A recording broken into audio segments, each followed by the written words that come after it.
Brigadier Das, কাশ্মীরবাসীরা তারা নিজেরা বলছেন এই কাশ্মীর তারা চান না। যে পর্যটকে ভরা কাশ্মীর ছিল, যে কাশ্মীরে অর্থনীতি গত কয়েক বছর ধরে অনেকটাই উন্নতি হয়েছে, সেই কাশ্মীর এই গত পরশুর পর থেকে একেবারে অচেনা হয়ে যাচ্ছে, একেবারে বদলে যাচ্ছে। ভারতের তরফ থেকে কূটনৈতিকভাবে এবং সামরিকভাবে ঠিক কি ধরনের পদক্ষেপ করা উচিত, কতটা সাঁড়াশি আক্রমণ এই মুহূর্তে চালানো উচিত?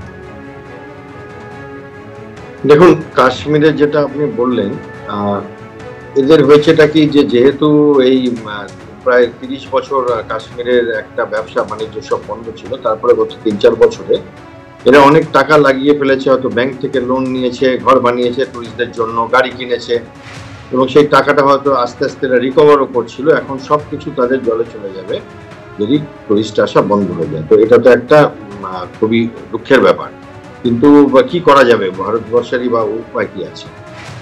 এটা সহ্য করতে হবে তাদেরকে। পাকিস্তানের সঙ্গে একটা আতাত কিছু কাশ্মীরি মানুষের থাকেই, না হলে এগুলো ঘটতে পারে। সবাই না, বাট অনেক কিছু মানুষের থাকে। তারা, আমি নিজে দেখেছি, তারা মুখে বলে যে তারা কোনোদিন টেরিস্ট দেখেনি, কিন্তু পরে ধরা পড়েছে যে তারা মাসের পর মাস তাদেরকে রেখেছে, খাইয়েছে। টেরিস্টরাই বলেছে, দেখিয়েছে আমাদের। এবং আমাদের দেশের নিয়ম কানুন এমন যে তাদের এগেনস্টে খুব বেশি কিছু করা যায়।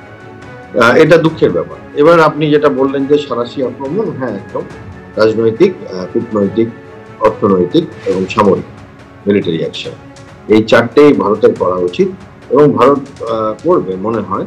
এতদিন কেন করেনি সেটাই বুঝতে পারছি না, কারণ অনেকদিন হয়ে গেছে আমরা সার্জিক্যাল স্ট্রাইক করছিলাম, তারপরে পাকিস্তান আবার শুরু করে দিয়েছিল। চলো, এই ব্যাপারটাতে আশা করছি দেশের নাগরিকদের যে এরকম একটা আশা রয়েছে দেশের শাসন ব্যবস্থার উপরে, যে তারা এটাতে খালি কথা বলে টিভিতে সরে যাবে না।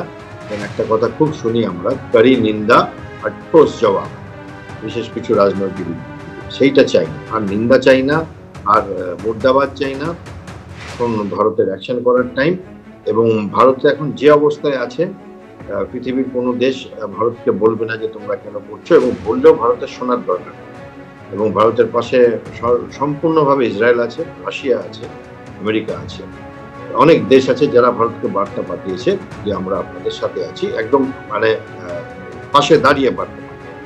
কিছু দেশ ফর্মালিটি করেছে, সেটা আলাদা ব্যাপার, কিন্তু সত্যিকারে যারা চায় যে ভারতবর্ষে অ্যাকশন নিক, এবং সেইটার উপরে দাঁড়িয়ে আমার মনে হয় যে ভারতবর্ষের এত বড় যে এয়ারফোর্স, আমাদের যে এত মিসাইলস, আমাদের এত ক্ষমতা, সেগুলো ব্যবহার কবে হবে? এই টেকনোলজি, এই অর্থনৈতিক ক্ষমতা আমাদের, সেইটা এইরকম ভাবে আমরা একটা দেশের সরকারের আশায় আমরা ওখানে বেড়াতে গেছি, আমিও যাই, আপনারাও যান। এইবার বেড়াতে গিয়ে একটা ভয় থাকবে সবসময় যে আমাকে জামা কাপড় খুলে চেক করা হবে, আমি হিন্দু না মুসলমান, তারপরে মেরে দেওয়া হবে, কলমা পড়তে বলা হবে। এটা কি হচ্ছে? একেবারে ব্রিগেডিয়ার, যেভাবে ভয়াবহ জঙ্গি হানার ঘটনা ঘটেছে, তাতে যেরকম নিরীহ পর্যটকরা প্রাণ হারিয়েছেন ধর্মীয় পরিচয় দেখে, তাদের নির্বিচারে গুলি চালানো হয়েছে, অন্যদিকে আতঙ্ক কিন্তু ছড়িয়েছে কাশ্মীরে।